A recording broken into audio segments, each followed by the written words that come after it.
wabarakatuh. Perkenalkan, nama saya Nanti Rizdianti. Di sini saya akan sedikit membahas tentang manusia sebagai makhluk budaya. Saya akan membahas 5 pembahasan tentang manusia sebagai makhluk budaya. Yang pertama, siapakah sih sebenarnya manusia itu? Manusia adalah salah satu makhluk Tuhan di dunia. Manusia memiliki sifat wujud yang hidupnya dibekali nafsu dan akal budi. Dengan akal budinya, manusia mampu menciptakan, mengkreasi, memperlakukan, memperbarui, memperbaiki, mengembangkan, dan meningkatkan sesuatu yang ada untuk kepentingan hidup manusia. Yang kedua, apa hakikat manusia dalam perspektif Islam? Kemanusiaan berarti hakikat dan sifat-sifat khas manusia sebagai makhluk yang tinggi harkat martabatnya.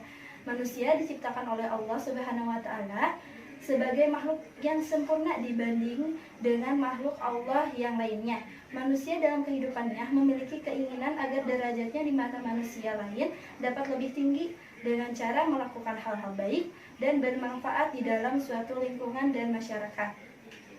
Bukan itu saja, derajat manusia agar naik pun harus diimbangi dengan hubungan baik kepada Tuhannya, dengan cara beribadah, berakhlak karimah, takwa, dan tidak melakukan apa-apa yang dilarang oleh agama. Dengan kata lain, menjadi hamba yang taat kepada Tuhannya atau menjadi manusia yang beragama.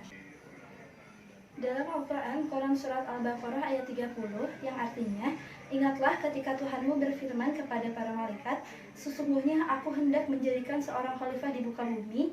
Mereka berkata, mengapa engkau hendak menjadikan khalifah di muka bumi itu orang yang akan membuat kerusakan padanya dan menumpahkan darah? Padahal kami senantiasa bertasbih dengan memuji engkau dan mensucikan engkau. Tuhan berfirman, sesungguhnya aku mengetahui apa yang tidak kamu ketahui. Quran Surat Al-Baqarah ayat 30. Nah, yang ketiga, apa pengertian manusia sebagai makhluk budaya itu sendiri? Manusia sebagai makhluk berbudaya berarti manusia adalah makhluk yang memiliki kelebihan dari makhluk-makhluk yang lainnya yang diciptakan di muka bumi ini, yaitu manusia memiliki akal yang dapat dipergunakan untuk menghasilkan ide dan gagasan yang selalu berkembang seiring dengan berjalannya waktu.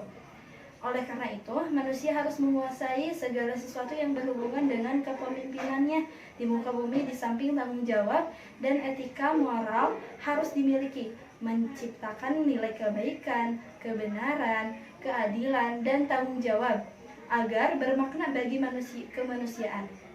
Selain itu juga, manusia harus mendaya gunakan akal budinya untuk menciptakan kebahagiaan bagi manusia makhluk Tuhan di muka bumi ini. Makna ini kontras dengan pengertian kebudayaan sehari-hari yang hanya merujuk pada bagian tertentu warisan sosial, yakni tradisi sopan santun dan kesenian. Poin keempat yaitu problematika kebudayaan Indonesia saat ini. Problematika kebudayaan adalah sesuatu yang indah jika kebudayaan yang merupakan harta yang turun-temurun dari nenek moyang kita dapat kita pertahankan kelestariannya. Tapi perkembangan zaman tidak dapat dibendung. Seiring dengan berjalannya waktu, maka kelestarian kebudayaan tersebut harus dijaga karena kebudayaan hanyalah identitas diri dan merupakan identitas bangsa. Bangsa yang memiliki identitas akan menjadi bangsa yang kuat dan menjadi bangsa yang tidak mudah untuk dijajah oleh bangsa lainnya. Problematika kebudayaan sangat berbahaya jika dibiarkan, karena kebudayaan merupakan jati diri bangsa. Bila itu hilang, maka dengan sangat mudah bangsa itu akan hancur dan dijajah oleh bangsa lain. Oleh sebab itu, bagaimanapun juga caranya kita harus mempertahankan identitas bangsa kita ini, yaitu kebudayaan. Mulailah dengan mencintai kebudayaan daerah dan serukan dalam hati, yaitu aku cinta Indonesia. Problematika kebudayaan Indonesia saat ini yaitu banyaknya kebudayaan Indonesia yang sudah diambil oleh negara lain yang tanpa kita sadari sebetulnya. Nah, yang terakhir, poin kelima, tanggapan mengenai budaya Indonesia dalam menghadapi COVID-19 ini atau Corona. Wabah Corona ini menjadi sebuah hal viral di berbagai negara, bangsa, bahkan daerah. Bahkan ketenarannya mengalahkan artis-artis top di berbagai negara. Virus ini menimbulkan berbagai kepanikan, ketakutan, dan efek buruk lainnya. Tetapi dalam menghadapi virus ini, kepanikan, ketakutan, kita tidak boleh berlebihan. Kita cukup melawannya dengan mengikuti himbauan-himbauan pemerintah dan bertawakal kepada Allah dengan menjalankan kegiatan peribadahan dan amal soleh. Yakinlah setiap penyakit pasti